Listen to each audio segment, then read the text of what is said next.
This is Twit.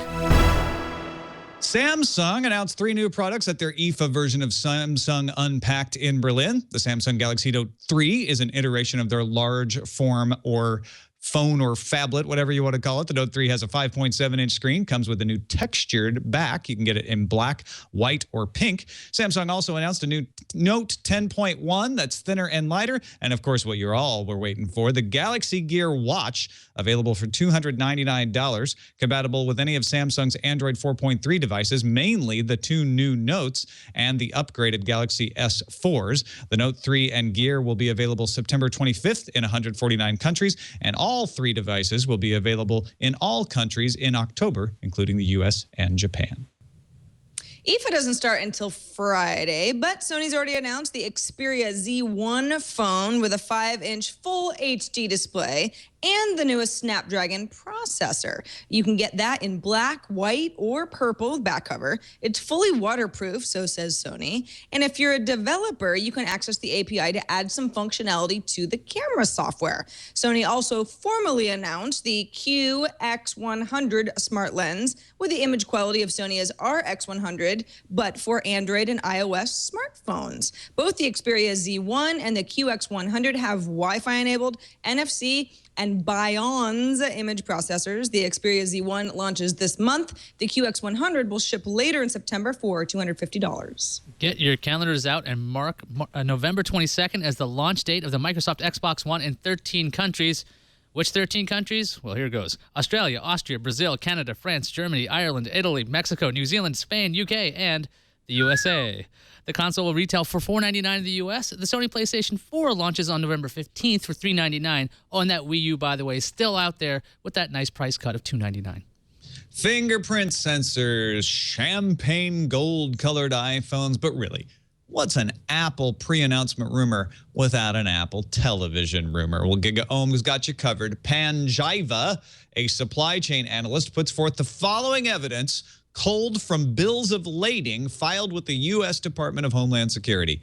On August 11th, 18th, and 25th, Apple received shipments all called some variation of set-top box with communication function from BYD Precision Manufacture in Shenzhen, China. The evidence is right in front of your eyes, people.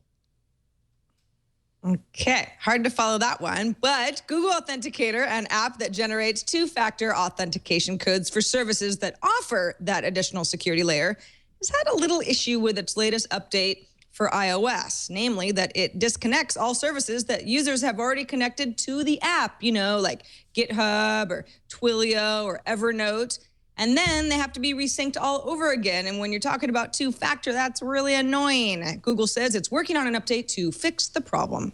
When I saw the next story this morning, I said something that rhymed with moly spit.